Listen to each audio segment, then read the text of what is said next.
आ गई। ये तुमने बहुत अच्छा किया। जब से तुम्हारी सब बहनें आई हैं, तब से मैं तुम्हारा ही स्मरण किए जा रही हूँ। आओ, यज्ञ आरंभ हो चुका है। आओ।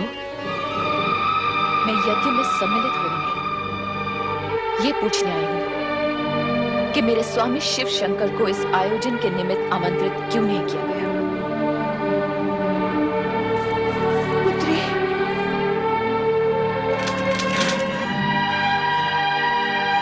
सती, तुम? हाँ, मैं शिव की अर्धांगिनी सती हूँ प्रजापति दक्ष। मैं वही सती हूँ जिसने शिव को पति रूप में पाने के लिए आपकी इच्छा के विरुद्ध शिव की आराधना की थी और उनके चरणों में स्थान पाया था। ये सब हम जानते हैं। क्या तुम हमारे यज्ञ में विघ्न डालने के लिए यहाँ आई हो? यज्ञ देवताओं में श्रेष्ठ भगवान शिव शंकर को आमंत्रित न करके आपने पहले ही विघ्न डाल दिया है पिताश्री। तो फिर आप ये झूठा दोषारोपण मुझ पर क्यों कर रहे हैं? हमने जानबूझकर तुम्हें और तुम्हारे उस भूतनाथ पति को निमंत्रित नहीं किया था ताकि तुम अपनी अनुचित चेष्टाओं से इस यज्ञ के पवित्र वातावरण को अपवित्र न कर सको। हम पूछते हैं कि जब हमने तुम्हें बुलाया ही नहीं था तो तुम अपना अपमान कराने यहाँ क्यों चली आई हो? मैं आपसे उस अपमान के बारे में पूछने आई हूँ जो आपने मेरे स्वामी को नहीं बुलाकर किया है। आपका ये साहस कैसे हुआ कि देवों के देव महादेव को उनके यज्ञ भाग से वंचित रखे? और आपने ये कैसे सोच लिया कि यज्ञ को शिव से वंचित रखने का भारी अपराध करने पर भी आपसे कोई पूछने तक नहीं आएगा? मैं आपसे पूछती हूँ पिताश्री, जब आपने अपनी सभी अन्य पुत्रियों और जामाता को सहर्ष इस यज्ञ में सम्मिलित किया है तो फिर मुझे क्यों नहीं? मेरे पति महादेव को क्यों नहीं? इसलिए कि तुम्हारा पति महादेव कहलाने के योग्य ही नहीं है। वह कुलीन अमंगलकारी, वेदों से बहिष्कृत और क्वेशधारी है।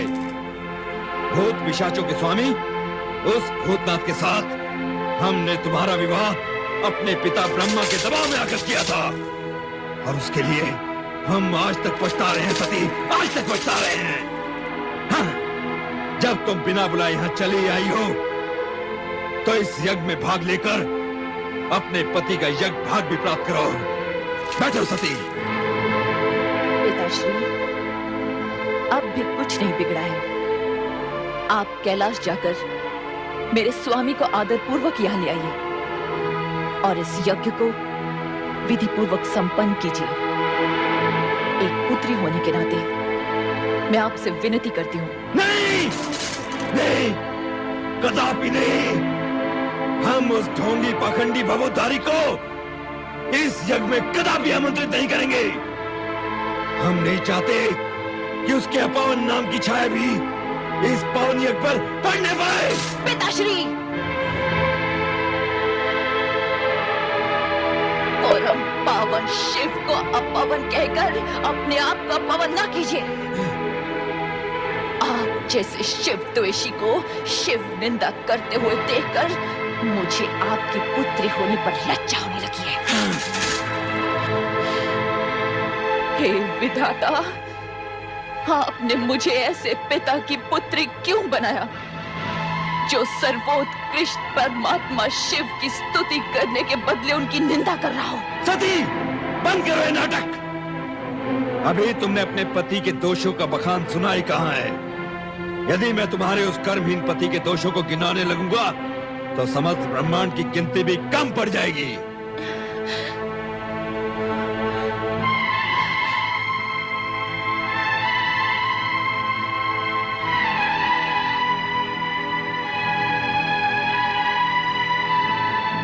सृष्टि के पालक Shri Hari Vishnu,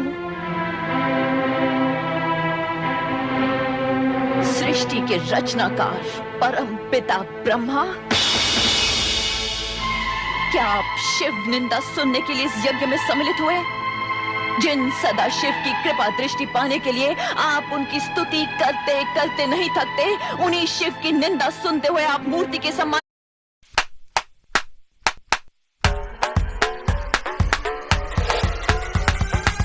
flip it up like moto. मां निश्चेष्ट बैठे हैं? क्या आपके प्राण सुध बुद्ध खो बैठे हैं?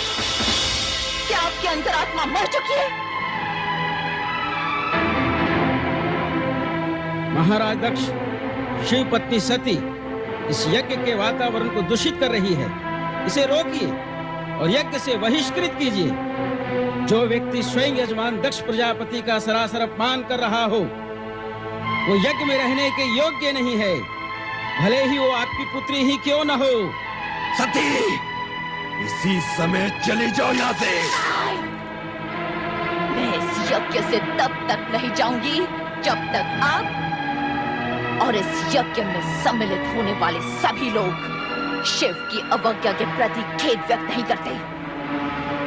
मैं यहाँ से तब ही जाऊंगी जब आप सब शिव से क्षमा मांगेंगे। मैं यहाँ शिव के अपमान का परिमार्जन करने आई हूँ, आपके कहने से चले जाने के लिए नहीं। सती, तुम यज्ञ का अमूल्य समय व्यर्थ ही नष्ट कर रही हो। हम तुमसे कितनी बार कह चुके हैं कि तुम्हारे पति वेद विरोधी, अमंगलकारी और अपावन है, इसलिए हमने उसे इस यज्ञ से बहिष्कृत कर दिया है। एक ही बात को बार बार दोहराकर हमारे क्रोध की अग्नि को प्रज्वलित न करो। या तो चुपचाप यज्ञ में भाग लो, अन्यथा चले जाओ यहाँ से, चले जाओ। दक्ष प्रजापति, आप मेरे पिता हैं। तनिक इतना तो सोचिए कि अपने पति के अपमान का परिमार्जन न कर पाने पर आपकी ये पुत्री शिव को क्या मुंह दिखाएगी? क्या मैं कैलाश लौटकर शिव से ये कहूंगी कि मैं आपकी निंदा सुनने वहां गई थी? शिव निंदा सुनने वाला भी शिव निंदा करने के समान नरक का पात्र होता है। तो जहां जाना है चली जाओ, तुम्हें रोका किसने है? किंतु एक बात अच्छी तरह समझ लो सती, जिस शिव ने हमारा सरासर अपमान किया है, उसी शिव से अपने अपमान का प्रतिशोध लेने के लिए हमने इस महायज्ञ का आयोजन किया है। और सुनना है तो सुनो, अब शिव मेरे लिए सदा सदा के लिए बहिष्कृत है। वो भूतनाथ, शमशान में पड़े रहने वाला अघोरी, नंग धड़ंग दूत,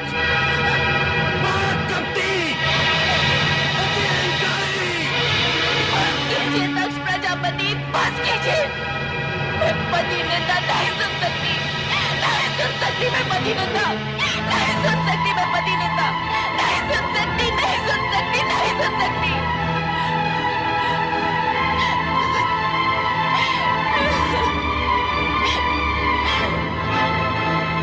मेरे स्वामी, आपने मुझे न आने के लिए कितना समझाया, किंतु मैं मूढ़मती केवल पिता को 2 बातें सुनाने के लोभ में यहाँ चली आई। उस समय मैंने ये न सोचा कि यदि मुझे पति के विषय में अपशब्द सुनने पड़ गए तो अब तो मैं अपने स्वामी को अपना मुंह भी नहीं दिखा सकती।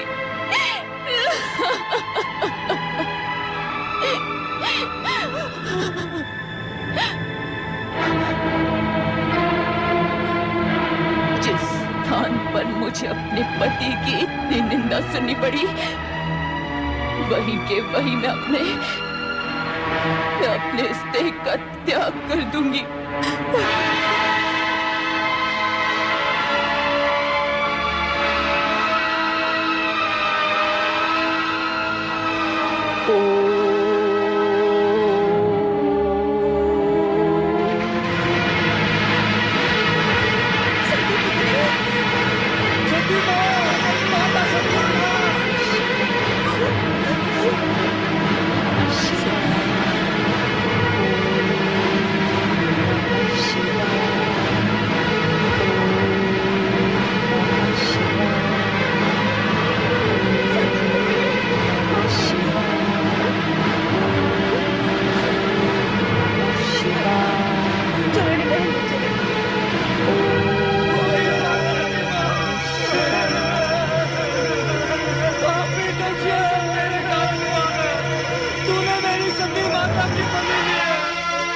धिक्कार है।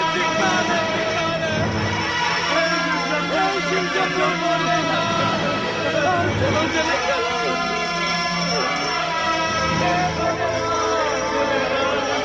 तुम्हारी ये दुर्दशा तुम अकेले लौट आए। देवी सती कहाँ है? देवी सती कहाँ है? देवी सती कहाँ है? यज्ञ में दक्ष ने आपका अपमान किया, आपकी निंदा की। ये सुनकर माता सती ने ये कहा कि उनको जीवित रहने का कोई अधिकार नहीं, और ये कहा कि आपको अपना मुख दिखलाने का भी कोई अधिकार नहीं, और ये कहते कहते आत्मदाह कर लिया। नहीं, नहीं, नहीं!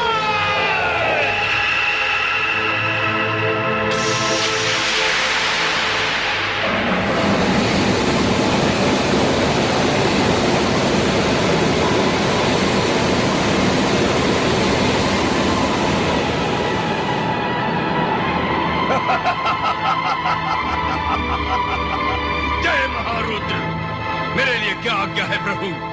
वीरभद्र, दक्ष का अहंकार हमारा विरोध है, और हमारा विरोध उसका विनाश। जो आज्ञा प्रभु। जाओ उस यज्ञ को भ्रष्ट कर डालो, और जो भी तुम्हारा विरोध करे उसे भी भस्म करने में संकोच न करना। आज विनाश लीला का वो नर्तन करना कि वहां कोई भी शिव सती विरोधी जीवित न रह पाए। जाओ, ऐसा ही होगा प्रभु। जय महारुद्र।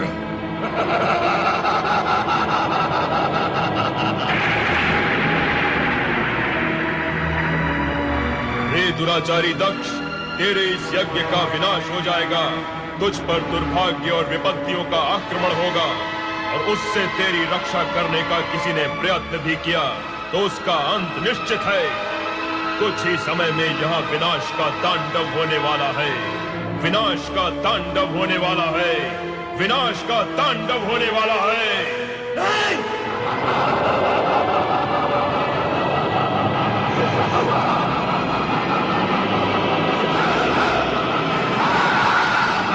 प्रभु, मेरी रक्षा कीजिए, मेरी रक्षा कीजिए प्रभु। दक्ष, शिव की निंदा और उपेक्षा करके तुमने वो दंडनीय अपराध किया है जिससे तुम्हें कोई नहीं बचा सकता, स्वयं मैं भी नहीं। तुम्हारा उद्धार हो सकता है तो चराचरपति शिव के हाथ हो। प्रभु, प्रभु,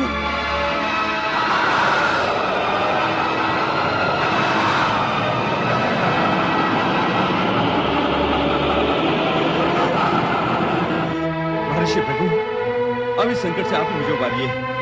मेरी सहायता कीजिए ऋषिवर, मेरी सहायता कीजिए। अपहताः शूराः रक्षांसि वेदी सदा।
उनकी मृत्यु नहीं हो सकती।